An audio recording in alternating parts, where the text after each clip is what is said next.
اعوذ باللہ من الشیطان الرجیم بسم اللہ الرحمن الرحیم۔ السلام علیکم ورحمۃ اللہ وبرکاتہ۔ میں امید کرتی ہوں اب سب لوگ خیریت سے ہوں گے۔ آج میں آپ لوگوں کے سامنے بیان کرنا چاہتی ہوں وہ کام جن کے کرنے سے نماز تو ادا ہو جاتی ہے لیکن انسان گنہگار ہوتا ہے، وہ ہے مکروہات نماز۔ اب میں آپ کو بتاؤں گی کہ مکروہات نماز کون سی ہے، کون سی چیزیں مکروہ ہوتی ہیں نماز میں۔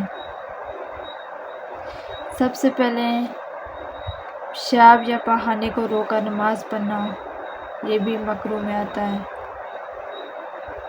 نماز میں خلاف دستور کپڑا پہننا یا لٹکنا، کونیاں کھلی رکھنا، جانور کی تصویر والا کپڑا پہننا، تصویر کا نمازی کے سر کے اوپر ہونا، اپنے کپڑے یا بدن سے کھیلنا، کسی کے منہ کی طرف نماز پڑھنا، نماز پڑھتے ہوئے قبر کا سامنے ہونا، بالوں کا جوڑا بنا کر اونچا نماز پڑھنا، منہ میں کوئی چیز رکھ کر نماز پڑھنا، جمائی لینا، مدعو کو سجدے میں بھانج پونجنا،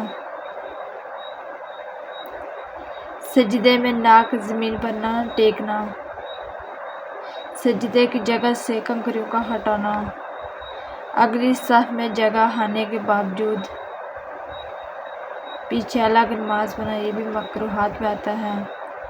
انگلیوں پر سورت شمار کرنا، کتے کی طرح بیٹھنا، منہ ڈھانپ کر نماز پڑھنا، آنکھوں کو بند کر کے نماز پڑھنا، پیشانی سے مٹی یا پسینہ پوجنا، نماز میں آسمان کی طرف دیکھنا، نماز کی حالت میں ادھر ادھر دیکھنا، یہ بھی مکروہات میں آتا ہے۔ نمازی کے آگے سے گزرنا، خطبہ شروع ہو جانے کے بعد نوافل پڑھنا، ان پڑھ نابینا فاسق کے پیچھے نماز پڑھنا، داڑھی منڈوانے یا کترانے والوں کے پیچھے نماز پڑھنا، یہ بھی مکروہات میں آتا ہے۔ ننگے سر نماز پڑھنا، یہ بھی مکروہات میں آتا ہے۔ یہ دیکھیں کہ کتنی چیزیں ہیں جو مکروہات میں آتی ہیں، ہمیں ان کا پتہ ہی نہیں ہوتا ہے۔ ہم نماز پڑھتے ہوتے ہیں، آگے سے گزر جاتے ہیں، نہ گزرنے والے کو پتہ ہوتا ہے کہ نہ ہوتا ہے کیا ہوتا ہے، گزر جاتا ہے، یا پھر نماز میں ہمارا دھیان ہی نہیں ہوتا ہے۔ اس لیے ہمیں نماز دھیان کے ساتھ پڑھنی چاہیے، ان چیزوں کا خیال رکھنا چاہیے۔ انشاءاللہ اللہ تعالیٰ آپ کو بھی عمل کرنے کی توفیق دے اور مجھے بھی، انشاءاللہ۔